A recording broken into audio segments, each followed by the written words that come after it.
नमस्कार। बात करें बाजार की तो बाजार में अभी भी मूड माहौल नेगेटिव ही है। जेपी मॉर्गन कुछ अलग कहता हुआ नजर आ रहा है, एमपीसी की बैठक में कुछ अलग आता हुआ नजर आया। सभी चीज़ें देखेंगे, लेकिन उससे पहले बात करें भारतीय बाजारों की तो भारतीय बाजारों में आज फिर से जो क्लोजिंग हुई है वो नेगेटिव क्लोजिंग ही हुई है।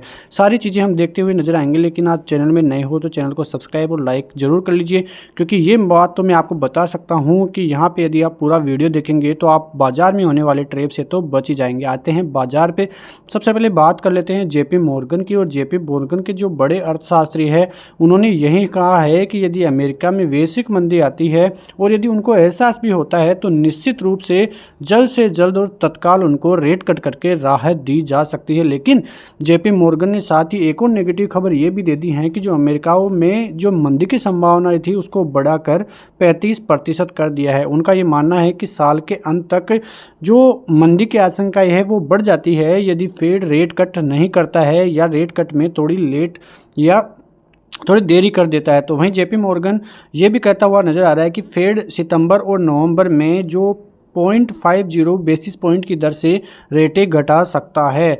तो कुल मिला के देखें तो जो पहले लास्ट मंथ तक 25% की संभावनाएं जेपी मॉर्गन बता रहा था, उन संभावनाओं को बढ़ाकर अब 35% कर दिया है। तो ये थोड़ा चिंता का विषय यूएस मार्केट के लिए और ग्लोबली मार्केट के लिए आता हुआ दिखाई दे रहा है। यहाँ पे उन्होंने कहा कि जो प्रेशर अभी आने वाला है और जो प्रेशर अभी फेड के ऊपर बनता हुआ दिखाई दे रहा है, तो यहाँ पे 0.5% तक की दर से सितंबर और नवंबर में रेटें घटाई जा सकती है। बात करें आज के बाजार की तो आज के बाजार में एक दिन की रेस्ट देकर यानी कि एक दिन तेजी दिखाकर भारतीय बाजार फिर से गिरते हुए नजर आए। 582 पॉइंट की गिरावट सेंसेक्स में देखने को मिली और निफ्टी में भी जबरदस्त देखने को मिली। आपको मैं एक बात बता दूं कि एमपीसी की बैठक हुई थी और वहां से कुछ भी चेंजेस देखने को नहीं मिले हैं। Repo rate reverse repo rate जैसे पहले थी वैसे ही आती हुई दिखाई दी है, क्योंकि पहले से ही इसके संकेत हमें मिल चुके थे, जो कि पिछले वाले वीडियो में मैं ये चर्चा कर चुका हूं। यहाँ पे निफ्टी में करीब 180 पॉइंट की गिरावट देखने को मिली। बैंक निफ्टी में, फिन सर्विसेज में थोड़ी बहुत तेजी, उसके अलावा निफ्टी आईटी में बहुत ज़बरदस्त सेलिंग का मूड माहौल देखने को मिला और यही कारण रहा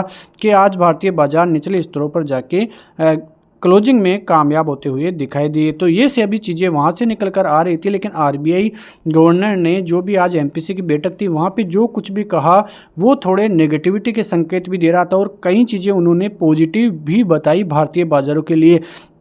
सबसे पहले इस नेगेटिव खबर की बात करें तो ये नेगेटिव खबर साबित होगी बैंकों के लिए, जहां मैं आपको पहले से ही सचेत कर रहा हूं और आज आरबीआई गवर्नर ने भी सचेत किया है। आरबीआई गवर्नर ने अगेन यानी कि दोबारा से यही बात बोली है कि जो चिंताएं हैं वो बढ़ रही है बैंकों के लिए और उसके पीछे सबसे बड़ा कारण है रिटेल की मनी, जो कि अल्टरनेटिव्स है वहाँ पे इन्वेस्टमेंट वो कर रहे हैं। जैसे म्यूचुअल फंड हुआ, एसआईपीज हुई, वहाँ पे ज़्यादा इन्वेस्टमेंट कर रहे हैं बजाय बैंकों में जमा कराने के लिए। और इसी वजह से वहाँ पे जो देखिए तो डिपॉजिट ग्रोथ है वहाँ पे ज़बरदस्त कमी देखने को मिली थी और क्रेडिट ग्रोथ भारतीय बैंकों की बढ़ती हुई दिखाई दी। आप यहाँ पे पूरी खबर को पढ़ सकते हैं तो यहाँ पे आपको साफ दिखाई दे जाएगा कि जो क्रेडिट ग्रोथ है वो 14% की दर से बढ़ती हुई दिखाई दी है। वहीं जो डिपॉजिट ग्रोथ है वो मात्र 13.1% की दर से ईयर ऑन ईयर बढ़ती हुई दिखाई दी है। इससे बैंकों को जबरदस्त जो है एक डिपॉजिट ग्रोथ में कमी देखने को मिलेगी और आगे जाके उनको कई चिंताएं और कई मामलों में भुगतान भी करना पड़ेगा। जबकि आरबीआई ने पहले से ही संकेत दे दिए थे कि नोटिफिकेशन उन्होंने निकाला था और बैंकों को बोला था कि आपको अधिक मात्रा में डिपॉजिट्स कैरी करने होंगे, क्योंकि जो ऑनलाइन पेमेंट्स है उनके लिए डिपॉजिट आपको पर्याप्त मात्रा में बैंकों में रखने होंगे। और इसी की चिंता के बीच ये खबर आरबीआई गवर्नर शक्तिकांत दास ने भी आज चिंता जता दी है उसके ऊपर, क्योंकि ये आगे जाके बैंकों के ऊपर नेगेटिव इम्पैक्ट डालेगा। और ये इम्पैक्ट अभी के आप रिजल्ट देखें बैंकों के, एक्सिस बैंक के रिजल्ट में तो साफ साफ देखने को मिला था और उसी कारण से एक्सिस बैंक में बहुत ज़बरदस्त फॉल भी आपको देखने को मिली थी। तो ये सभी चीज़ें आपके लिए आगे जाके बहुत इंपॉर्टेंट साबित होगी, क्योंकि आप वीडियो को अंत तक बने रहिए।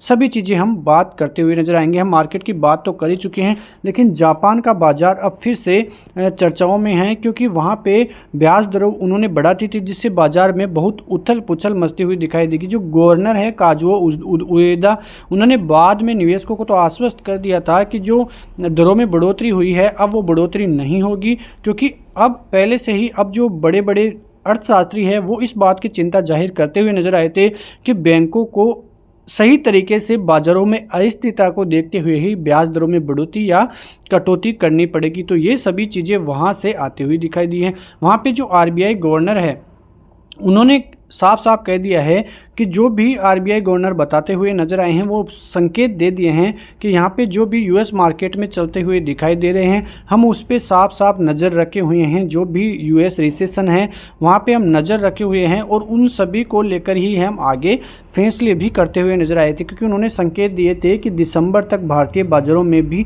रेट कट होना स्टार्ट हो जाएगी। क्योंकि यदि जो फेड है वहाँ से सितंबर में रेटें कट होती है तो फिर आरबीआई भी रेट कट के बारे में सोचता हुआ दिखाई देगा। और यदि रेट कट के बारे में आरबीआई सोचता है या कुछ ऐसी न्यूज़ें भी आती हैं तो भारतीय बाज़ारों के लिए बहुत पॉजिटिव संकेत वो आते हुए दिखाई देंगे। तो ये न्यूज़ काफ़ी अच्छी आती हुई दिखाई दी। यहाँ पे जो आरबीआई गवर्नर है उन्होंने साफ कहा कि जो भी मौद्रिक नीति है, और एमपीसी की बैठक में जो मीडिया को उन्होंने फिर बाद में जो कमेंट्री आती हुई दिखाई दी, उन्होंने बोला कि अमेरिका में जो बेरोजगारी आंकड़े हैं और अमेरिका में जो भी मंदी के संकेत है उसको उस रूप में नहीं देखा जाना चाहिए और हम उस पर पूरी तरह से स्थिति पर काबू पाने में जो है समर्थ रहेंगे। आगे सभी चीज़ों पर हम नज़र बनाए हुए हैं। आप यहाँ पे एक और बढ़िया चीज़ आरबीआई गवर्नर ने क्या बोली कि यूएस फेड जो भी एक्शन लेगा उसका इम्पैक्ट आरबीआई पर नहीं पड़ेगा कोई भी डिसीजन मेकिंग लेने के लिए। और ये काफ़ी अच्छी चीज़ आरबीआई गवर्नर बताते हुए नजर आए हैं। और यदि ऐसा ही होता है तो भारतीय बाजारों पर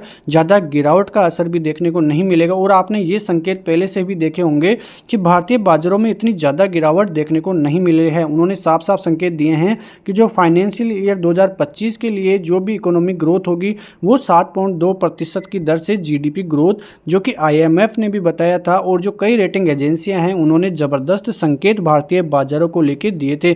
तो यही कारण है कि भारतीय बाजारों में कोई भी बड़ा फॉल नहीं आया है। यहाँ पे आप भारतीय बाजारों की देखें, स्ट्रॉन्ग ग्रोथ देखें और म्यूचुअल इन्फ्लो को देखें तो उसी की वजह से भारतीय बाजारों में कोई भी बड़ा फॉल आने में कामयाब नहीं रहा है। आपने भी देखा होगा कि जो अदर कंट्रीज़ है वहाँ पे जो बड़ा फॉल पिछले 5 दिनों में देखने को मिला है उसके बदौलत यहाँ पे भारतीय बाजारों में इतनी बड़ी गिरावट आपको देखने को नहीं मिली है। ठीक है, तो उसके पीछे का कारण क्या था? उसके पीछे का कारण था कि इंडियन मार्केट में ज़बरदस्त जो ग्लोबली सेल ऑफ आई थी उसका असर नहीं पड़ा है और भारतीय बाजारों में जो डोमेस्टिक रिबूस्ट इन्वेस्टमेंट हुआ है और स्ट्रॉन्ग इकोनॉमी के इंडिकेटर्स है उसी की वजह से भारतीय बाजारों में इतनी ज़्यादा शार्पली गिरावट देखने को नहीं मिली है।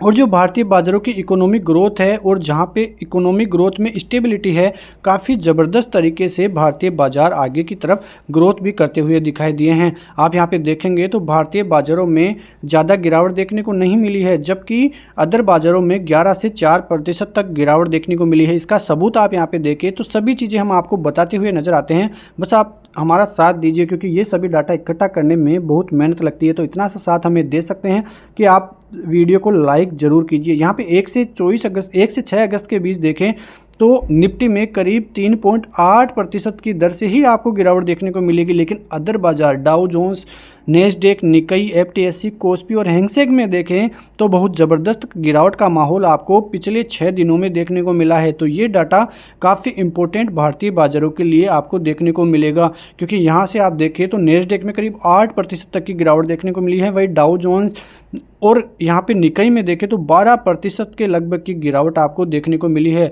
तो ये सभी डाटा हमारे भारतीय बाज़ारों के लिए इम्पोर्टेंट रहेगा और आपके लिए भी इम्पोर्टेंट रहेगा, क्योंकि ये डाटा बताता है कि भारतीय बाज़ार अभी भी कितने स्ट्रॉन्ग आते हुए नज़र आ रहे हैं। और आपको मैंने पहले बताया भी था कि जिस प्रकार से अमेरिकी बाज़ारों में कई अर्थशास्त्री बताते हुए नज़र आ रहे हैं कि इतनी ज़्यादा गिरावट जिस प्रकार से अमेरिका बाज़ारों में हुई है उतनी ज़्यादा चिंता की खबरें भारतीय बाज़ारों के लिए साबित नहीं होगी। आते हैं कल के बाज़ार पे। बात करें कल के बाजार की तो 24,000 का लेवल आपके लिए काफ़ी इंपॉर्टेंट रहेगा। और काफ़ी इंपॉर्टेंट क्यों रहेगा? क्योंकि यहाँ पे जिस प्रकार से पहले से ही पुट राइटर्स अपना डेरा जमाए हुए हैं और करीब 93 लाख पुट राइटर्स की पोजीशनें हैं, जो काफ़ी अच्छा सपोर्ट 24,000 के लेवलों पे मिलता हुआ नजर आएगा। वहीं केवल 18 लाख के कॉल की पोजीशंस यहाँ पे बनी हुई है। आते हैं 23,900 पे, तो यहाँ पे देखें तो करीब 57 लाख की पोजीशनें पुट राइटर्स की है और 3 लाख की पोजीशनें ही कॉल राइटर्स की है। लेकिन एक और जगह है जहाँ पे कॉल और पुट राइटर्स में तगड़ी भिड़ंत देखने को मिली और वो लेवल है 24,100 का, क्योंकि 24,100 के लेवलों पे करीब 76 लाख की कॉल की पोजीशनें हैं और करीब 1.88 करोड़ की पुट की पोजीशनें हैं। और आप ध्यान रखिए, यदि इस लेवल के नीचे भारतीय बाजार ज़्यादा फिसलता हुआ नज़र आता है तो ये जो पोजीशन है पुट राइटर्स की वो कटती हुई नज़र आएगी और फिर से एक बड़ा फॉल डाउन देखने को मिल सकता है। लेकिन यदि 24,100 के ऊपर ही बाजार ठहरता है तो काफ़ी पॉजिटिव संकेत मिलेंगे। लेकिन एक और जगह है जहाँ पे बड़े निवेशक फिर से ट्रैप होते हैं, रिटेलर्स ट्रैप होते हैं, यहाँ पे 24,400 का लेवल और वहाँ पे कॉल राइटर्स की तरफ से 1.9 करोड़ की पोजीशनें बनाई गई है, जो कि एक बहुत बड़ा डेटा आपको नजर आएगा। और केवल पुट राइटर्स 8 लाख ही उस जगह पे आपको देखने को मिलेंगे। तो कुल मिला के देखें तो जब तक 24,400 का लेवल आप ध्यान रखिए, क्योंकि ये डाटा बहुत ही इंपॉर्टेंट है आपके लिए, ठीक है। तो यहाँ पे आप देखेंगे तो 24,400 जब तक पार नहीं होगा तो एक बड़ी तेजी फिर से देखने को नहीं मिलेगी। भारतीय बाजारों में अपन रिवर्सल वो नहीं कह सकते जो पहले तेजी का रिवर्सल था। जब तक 24,400 पार नहीं होगा तब तक भारतीय बाजार एक डाउन ट्रेंड में ही रहता हुआ दिखाई दे सकता है। और नीचे की तरफ 23,050 का लेवल टूटेगा तो फिर एक भारी सेल ऑफ देखने को मिल सकता है। कल एफआईआईज ने 3300 करोड़ का माल बेचा और डीआईआईज ने उसके बदले ज़्यादा माल खरीदा, करीब 3800 करोड़ का माल खरीदते हुए नजर आए। आते हैं डेटा पे, जो कि मेन डाटा आपके लिए रहेगा वो है निफ्टी का। आप यहाँ पे साफ साफ आपको यहाँ पे चार्ट्स में तो दिखाई दे ही रहा होगा, क्योंकि बहुत सिंपल चार्ट्स है और हम लगातार बात कर रहे हैं कि ये जो जोन है 24,350 का वो आपको ट्रेप करेगा 50 से लेकर 400 तक का जोन, जो कि हम पहले भी बात कर रहे हैं। क्योंकि यहाँ पे 20 EMA बिलोंग करता है और 20 EMA के नीचे यदि बाजार फिसला है यहाँ से गैप डाउन होके तो वो सीधा आया था 50 EMA पर, जो कि एक बहुत ही इंपॉर्टेंट डाटा 50 EMA का भी आपके लिए होगा। और यही जोन आपको सब कुछ बता देगा कि भारतीय बाजारों में क्या कुछ होता हुआ नजर आ रहा है। भारतीय बाजार एक रेंज में है पिछले 6 दिनों से, और ऊपर की तरफ या नीचे की तरफ जहाँ भी रेंज टूटेगी एक बहुत बड़ा ब्रेकडाउन या बहुत बड़ी तेजी भारतीय बाजारों में यहाँ से देखने को मिलेगी। आज भी बाजार में जो कल के लेवल थे वो गजब फॉलो किए। यहाँ पे कल बाजार की क्लोजिंग थी, उसके बाद साफ संकेत थे कि 24,200 को यदि बाजार तोड़ेगा तो 24,100 तक बाजार जा सकता है, और बाजार गया भी। वहीं से सपोर्ट लिया क्योंकि यहाँ पे ज़बरदस्त पुट राइटर्स का जमावड़ा है, हमने पहले भी देखा है थोड़ी देर पहले ही। और यहाँ से बाजार फिर से रिवर्सल दिया, फिर से बहुत बड़ी सेलिंग देखने को मिली और उन्हीं लेवलों पे करीब 24,100 के लेवलों पे जहाँ पे बड़ी कॉल राइटिंग और पुट राइटिंग हमें देखने को मिली थी। आप यहाँ पे देख सकते हैं साफ साफ कि 24,100 का लेवल जहाँ पे 1.88 करोड़ पुट राइटर्स है, तो बहुत ही बड़ा आंकड़ा यहाँ पे आपको देखने को मिलेगा 24,100 के लेवलों पे। अब कल भी यदि बाजार 24,100 के नीचे ही फिसल कर सस्टेन करता है तो फिर से 50 EMA टच कर सकता है, या तो यहाँ से बाउंस बैक आएगा। लेकिन आप कान खोल के सुन लीजिए, 23,950 से लेकर 23,980 का लेवल यदि इसके नीचे सस्टेन कर जाता है बाजार तो आपको एक लेवल देखने को मिलेगा और वो लेवल होगा 23,800 तक का। तो करीब 150 पॉइंट की फॉल ऑफ आपको यहाँ से देखने को मिल सकती है यदि कल बाजार ये लेवल्स ब्रेक डाउन करता है। तो आते हैं ऊपरी लेवलों पे। यदि कल बाजार फिर से 24,200 का जो लेवल है वो रीगेन करता है, इसके ऊपर सस्टेन करता है, तो फिर से आपको 23,340 तक के लेवल्स फिर से देखने को मिलेंगे। और फिर यहाँ से वही जोन आ जाता है जो कि ट्रेपिंग जोन है। अब आपको बताऊं तो यहाँ से यदि पार करेगा तो फिर से इन्हीं जोनों में जाएगा और फिर से बाजार ट्रेप करते हुए आपको दिखाई दे सकते हैं। साफ साफ संकेत ये हैं कि जब तक 20 EMA बाजार गेन नहीं करेगा, इसके ऊपर सस्टेन नहीं करेगा, तब तक कोई बड़ी तेज़ी नहीं है और मार्केट डाउन ट्रेंड में ही जाता हुआ फिर से दिखाई दे सकता है। आज की जो क्लोजिंग है बहुत नेगेटिव क्लोजिंग इसको मान सकते हैं, क्योंकि ऊपरी लेवलों से जिस प्रकार से फिसलता हुआ नजर आया है, कल फिर से इन्हीं लेवलों पे संकेत जाते हुए बाजार के दिखाई दे रहे हैं। यदि टूटता है तो फिर आपको बड़े टारगेट यहाँ से आते हुए दिखाई दे सकते हैं। तो सतर्क रहिए और यदि आपके पास पैसे हैं तो उनको बचा के रखिए, क्योंकि आपको बड़े अच्छे करेक्शन के बाद अच्छे मौके मिलेंगे और आप कुछ पैसा यहाँ पे इन्वेस्टमेंट करें तो कोई बहुत अच्छी बात आपके लिए होगी। कल मैंने आपको एग्जाम्पल दिया था कि यदि आपके पास करीब 10,000 रुपये हैं तो उसका 20% हिस्सा आप यहाँ पे कंज्यूम कर सकते हैं, इन्वेस्टमेंट कर सकते हैं, बाकी का हिस्सा आप बचा के रखिए। क्योंकि कई उस्ताद ये मान रहे हैं कि भारतीय बाजारों में अच्छा खासा करेक्शन और आता हुआ दिखाई दे सकता है। तो ये सभी चीज़ें आप ध्यान से सुनिए, क्योंकि आपको फ्री में ऐसी नॉलेज कोई देने वाला नहीं है और यहाँ पे इस चैनल पे आपको ऐसे ही फ्री नॉलेज लगातार मिलती रहेगी। आगे हम कई सीरीज और लेके आएंगे। बैंक निफ्टी का चार्ट देखिए, वनडे चार्ट पे आप देखें तो बैंक निफ्टी में लगातार पहले से ही कूल ऑफ देखने को मिल रहा था। जो डिपॉजिट ग्रोथ है बैंकों की वो कम होती हुई दिखाई दे रही थी और यही कारण थे कि वहाँ पे बैंकों में अच्छी खासी तेजी देखने को नहीं मिल रही थी। अब पिछले 4 दिनों की देखे बात तो कैंडल्स बिल्कुल इनसाइडर कैंडल्स ही बनती हुई दिखाई दी।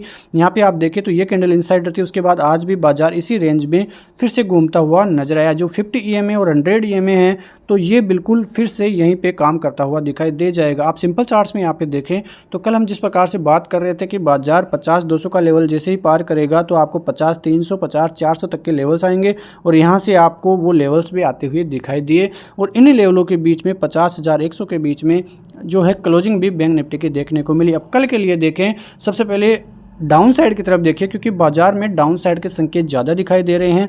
तो फिर से ये जो 100 EMA है वो सपोर्ट फिर से आपको दिखाता हुआ नज़र आ सकता है, क्योंकि यहाँ पे देखें तो 49,750 तक के लेवल्स जो कि 1, 2, 3, 4 और 5-6 बार के लगभग आपको यहाँ पे बाजार ने इन लेवलों को दिखाए हैं। अब यदि और एक बार यहाँ पे बाजार आता है तो फिर संकेत हैं कि फिर से एक बड़ा फॉल डाउन देखने को मिले, लेकिन यहाँ पे कल बाजार यदि 49,980 तक के लेवल्स एक बार देखने को मिलेंगे और यदि ये भी टूटता है तो आपको सीधे 49,750 तक के लेवल्स आते हुए दिखाई दे सकते हैं, जो कि बाजार का 100 EMA आपको देखने को मिलेगा।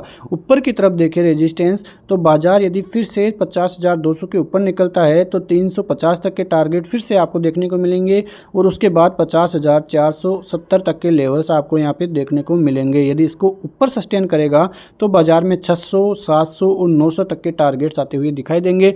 यदि यहाँ पे 50 EMA टेस्ट करता है तो फिर से ट्रेप आप होते हुए दिखाई दे सकते हैं ऊपर के लेवलों पे, क्योंकि जब तक 50 EMA के ऊपर सस्टेन बैंक निफ्टी नहीं करेगा तब तक कोई बड़ी रैली बैंक निफ्टी में आने वाली है नहीं। तो अभी तक तो बाजार सही सपोर्ट जोनों पे है। यदि यहाँ पे बाजार टिका रहता है तो बाजार में फिर से रिवर्सल के संकेत आ सकते हैं, वरना बाजारों में एक बड़ी फॉल डाउन भी 1000 पॉइंट की बैंक निफ्टी की तरफ से इन लेवलों को क्रॉस करने के बाद देखने को मिल सकती है।